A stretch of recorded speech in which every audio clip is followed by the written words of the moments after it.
नाज़रीन, न्यूज़ 18 में हमारे साथ इस वक्त जुड़े हुए हैं जमाल बड़गामी, जो आज सुबह से ही सुर्खियां बटोर रहे हैं। और उसकी वजह ये है, आपने देखा होगा कि घंटाघर के पास जो प्रधानमंत्री नरेंद्र मोदी का एक कटआउट है, आज उस कटआउट पे इन्होंने फ़िरन पहनाया, उन्हें बोसा दिया और शुक्रिया अदा किया कि किस तरीके से पिछले 4 साल में यहाँ पे एडमिनिस्ट्रेशन जो है, जो नरेंद्र मोदी के सुपरविजन में इस वक्त यहाँ पे काम चल रहा है, किस तरीके से वो काम जो है वो बेनिफिशियल है और जो यहाँ के यंगस्टर्स हैं उनको किस तरीके से यहाँ पे इस वक्त सहूलियतें फराहम हो रही हैं। मज़ीद बात करते हैं उनसे। हमसे जुड़ने के लिए बहुत शुक्रिया। पहले आप ये बताएं कि आज सुबह से ही आप सुर्खियों में छाए हुए हैं और आज जो हमारे प्रधानमंत्री नरेंद्र मोदी हैं उनके कटआउट पे फ़िरन पहनाया, उनको दावत दी है, न्योता दिया है आपने यहाँ आने का, ये क्या था? दरअसल आप जानते हैं कि आज 21 दिसंबर था और चिले कलान जो है वो आज से शुरू हो रहा है। ये 40 दिन कड़ाके की सर्दी होती है और मुझे अच्छा लगा कि मैंने परसों देखा मोदी जी का स्टैचू वहाँ। मैं इतना खुश हो गया क्योंकि उससे पहले जब हम वहाँ पहुँचते थे घंटाघर के पास, हमें डर अंदर से महसूस होता था कि यहाँ से किसी भी सूरत में भागेंगे, क्योंकि यहाँ या पत्थरबाज आएंगे अभी तो या ब्लास्ट होगा या धमाका होगा। हम कोशिश करते थे भागने की। तो आज जब आते हैं तो वहाँ चाय पीते हैं, वहाँ घंटाघर को देखते हैं और तिरंगा को नमस्कार भी करते हैं।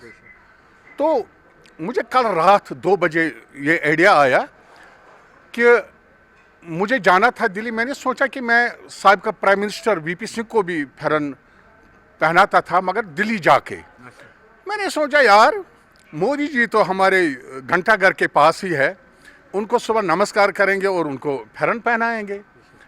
तो रात भर नींदर नहीं आई। सुबह नमकीन चाय पी के मैं लाल चौक पहुंचा। 1-2 शायद अभी वहाँ मीडिया नहीं आया था, मैं देख रहा था। तो उसी के साथ मैंने जो ही फ़िरन निकाला तो 2-4 मीडिया वाले आए, तो फिर मैंने फ़िरन पहनाया मोदी जी को हिस्टोरिकल घंटाघर के सामने जहां तिरंगा हमारा लहरा हुआ है। आपने कुछ खूबसूरत पंक्तियाँ लिखी हुई थी, उनका भी थोड़ा सा जिक्र करें। देख रहा हूँ आपके हाथ में कुछ कागज़ हैं जो आपने उनके लिए लिखे थे, बताएं ज़रा।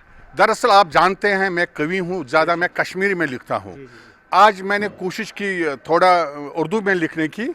तो ये इश्क है, जिस तरह माशूक का आशिक और माशूक है, तो मैंने मोदी जी पर कुछ लिखा उर्दू में। हालांकि कश्मीरी में मैंने बहुत सारे कसीदे उन पर लिखे हैं। तो मैं आपको फ़िरन के बारे में पहले और फिर मोदी जी के बारे में, फ़िरन के बारे में। फ़िरन कश्मीर की पहचान ऐसी कि जैसे जिस्म में हो जान जैसी, फ़िरन कश्मीरियत की आन बेशक, हिफाजत का मेरा सामान बेशक। बर्फ बारिश हो या ठंडी हवाएं, फ़िरन लेता है सब मेरी बलाए। ये दुश्मन के मुकाबल डाल जैसी, बदन पर खूबसूरत खाल जैसी। फ़िरन से मुनफरिद कश्मीर देखो, लुभाए दिल को जो तस्वीर देखो। जो टूरिस्ट ठंड में कश्मीर आया, उससे भी है फ़िरन पल भर में बाया। फ़िरन सर्दी में है हीटर सरासर, अमीरों में गरीबों में बराबर। फ़िरन सारे जहां में आम होगा, बहुत ऊंचा मगर अब दाम होगा। फ़िरन तोहफे में लाया साथ अपने, तो मैं पहनाऊंगा मैं हाथ अपने। मैंने मोदी जी को कहा नमस्कार, आज मैं आपको अपने हाथ से पहनाता हूं। अब मैं मोदी जी के बारे में मैंने कश्मीरी में बहुत लिखा, तो थोड़ा उर्दू में जो है। भारत है एक समंदर, इसमें है लाल जवाहर, मोहब्बत इससे रखना है ईमान हमारा। अल्लाह ने मोदी साहब को इज्जत से जो नवाजा, हम परवाने उनके वो बागबान हमारा। मामूली नहीं ये हस्ती जो बैठे हैं रूबरू आज, जो मेरे सामने मोदी जी था। दर्द दिल जो रखता ये दर्दिस्तान हमारा। मोदी जी ने भेजा कश्मीर को एक हीरा, एलजी साहब। यूपी से जो आए है जान जान हमारा, अंधे भी आज देते सिन्हा साहब को दुआए। मुद्दत के बाद आया दिल अस्थान हमारा। अल्लाह ने हमको बख्शा तहरीर की शक्ल में, इंसानियत का दर्ज जो देता कुरान हमारा। ऐ काश हम ये समझे इंसानियत की कीमत, ऊपर जो साया करता है आसमान हमारा। बेटी जो आज हमारी कल की यही है माता, इसको इज्जत देना पहला निशान हमारा। जमाल फ़कीर जो करता है अल्लाह से एक दुआ बस, उम्र दराज अता कर। उम्र दराज अता कर जो मेहमान हमारा, मेहमान तो मोदी जी थे आज। बहुत खूब। अच्छा ये बताएं, अगर हम बात करें बड़गाम की जो है, स्पेशली आप वहाँ से आते हैं, एफिलेशन रही है। हमें याद है कि 1991 में जब मोदी जी यहाँ आए थे तो बड़गाम में ही रुके हुए थे वो लगभग 1.5 महीना। नहीं, मतलब उसके बारे में ज़्यादा जानकारी मुझे नहीं है।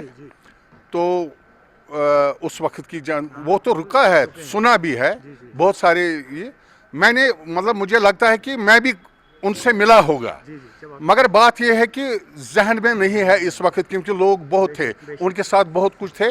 अलबत्ता अशरफ आज़ाद साहब थे यहाँ, तो मुझे ये नहीं लगता है पूरी से था कौन, कैसे थे, हम कहाँ बैठे हुए थे। अच्छा ये बताएं, अब बहुत ही खूबसूरत कुछ लाइंस आपने लिखी थी, क्या यकीन और जो बिल्कुल आप एक फेथ के साथ कह रहे हैं कि यहाँ पे जो बदलाव इस वक्त दिखा है, स्पेशली पिछले 4 सालों में आपकी कविताओं में भी वो छलक रहा है, तो वाकई वो बदलाव दिख रहा है आपको यहाँ पे हो रहा है?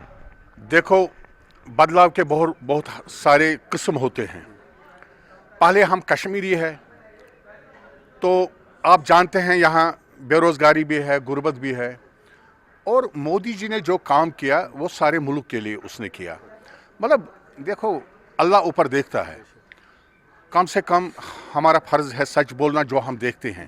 दूसरा हो गया ऐसा ही किसी की तारीफ़ करना अच्छा नहीं है। मैं ये बता रहा हूँ कि जो आयुष्मान कार्ड आ गया, आप हर रोज़ हस्पतालों में जाइए और आप देखो इस गुर्बत में, मुझे लगता है कि ईश्वर की कसम, अल्लाह की कसम, मैं संजीदगी से कहता हूँ, पता नहीं कितने लोग बेमौत मरते होंगे। आज अगर मतलब सुबह निकलते हैं, पता नहीं रास्ते में कोई पड़ता है, हार्ट अटैक होता है, सिर्फ कंधे पर उसको उठाना है और अस्पताल लेना है, 5 लाख उसके जेब में है ही कार्ड, तो यानी कि वो बेमौत नहीं मरेगा आज। उसी तरीके से हमारे मोहम्मद सल्लल्लाहु अलैहि वसल्लम ने जो इनकलाब लाया उस ज़माने में, बेटी को इज़्ज़त दे दिया, बेटी को ज़िंदा दफनाते थे, तो आज मैं बताऊं, मेरे बच्चे की भी बेटी है, वो कहता है डैडी 10,000 उनके अकाउंट में हो गया। तो बेटी तो हमारी, मतलब ये बेटी है, यही माँ है, यही दादी है।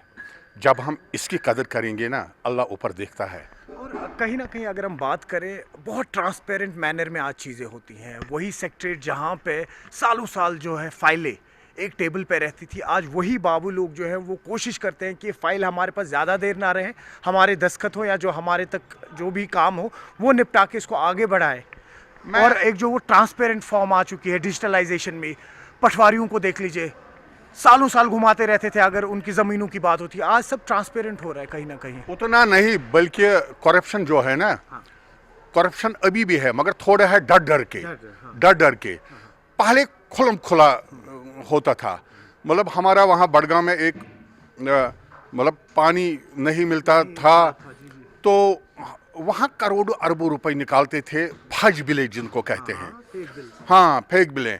तो फिर हमको भी वहाँ से आते थे, जब हर कोई ठेकेदार एक एक फज बिल निकालता था, फिर होटल में बैठते थे, खाते थे, कबाब, रिश्ता, गोश्ता हराम का खाते थे ना। तो आज होटल में वो नज़ारा नहीं, आज जो खाता है ना हलाल का खाता है। आज जो खाता है, आप मेहनत करते हैं, शाम के वक्त आपको 800 रुपये मिलेगा, आप उसका हिसाब करेंगे। वो हराम खोरी जो है ना वो ख़त्म हो गई। तो अभी है मतलब थोड़ा थोड़ा, मगर ज़्यादा नहीं है। तो अब देखिए, मेरा बच्चा सुबह स्कूल जाता है, वो पढ़ता है, ये माहौल किसने बनाया? मैं हम तो इसी समाज के लोग हैं। हम देखते थे ये जो मतलब जब कोई मास्टर मेरे सामने ही होता था, वो कहता है तुम अब क्लास पढ़ा दो उनको।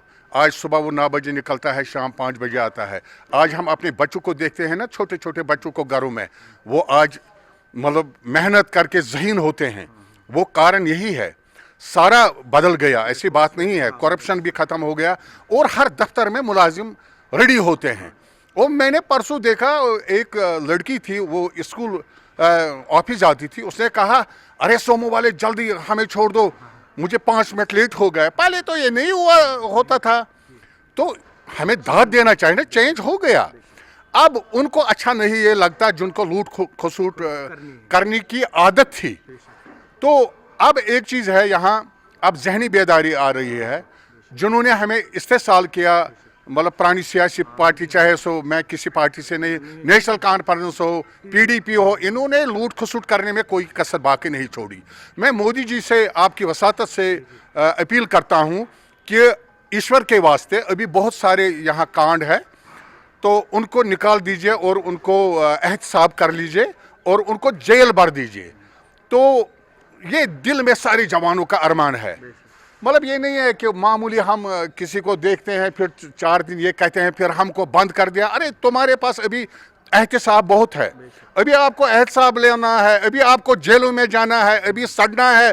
अभी मोदी जी यहाँ, मैंने सुना कि यहाँ जेल बनाया जा रहा है बहुत बड़ा, वो तो हम इन्हीं के लिए ज़मीन ढूंढते हैं ना, इनको वहीं रहना है। अब नए चेहरे, हमारी बेटी वज़ीर आला बनेगी, हमारा बेटा बनेगा कैबिनेट मिनिस्टर, सारा बनेगा, नया चेंज करना है।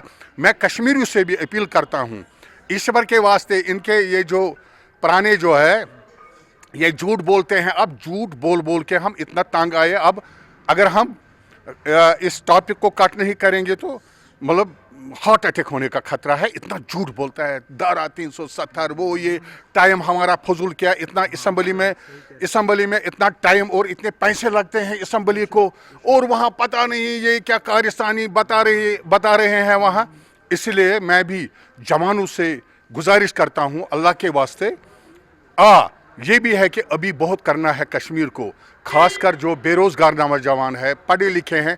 आज एक गरीब की बेटी भी एमए करती है। मैं मोदी जी से अपील करता हूँ आंखों के आंसू से कि ऐ मोदी जी, खुदा आपको सलामत रखे। हम भी एक कदम चलेंगे, 2 कदम चलेंगे, आप एक कदम बढ़ो। जो आपने यहाँ किया बहुत इनकलाब, देखो इतना माहौल, वो दहशत, यहाँ से जाते थे अपने ही कश्मीरी और इतने अंधे हो गए थे। मैं गाड़ी में हुआ करता था, मेरी बीवी बहन थी, पहले हमारे कश्मीरी जवान कहते थे कि हम देखेंगे इसको, ये प्रेग्नेंट है तब छोड़ देंगे। ये समझ ही नहीं आ रहा था ये तूफान क्या था। इस तूफान को मोदी ने ख़त्म करके हम लोगों को इज्जत दिया, मोहब्बत दिया, और हम आज सोते हैं। क्या बताऊं मैं, आज किसी के घर में कुंडी नहीं है। पुराने ज़माने का दौर आ गया। आप आए और सो जाए आंगनों में, पुराने ज़माने के नीचे चटाई रखो और तंबाकू पियो और फेरन लगाओ, वांगन हज खाओ, अलहज खाओ, मज़ा आएगा सर।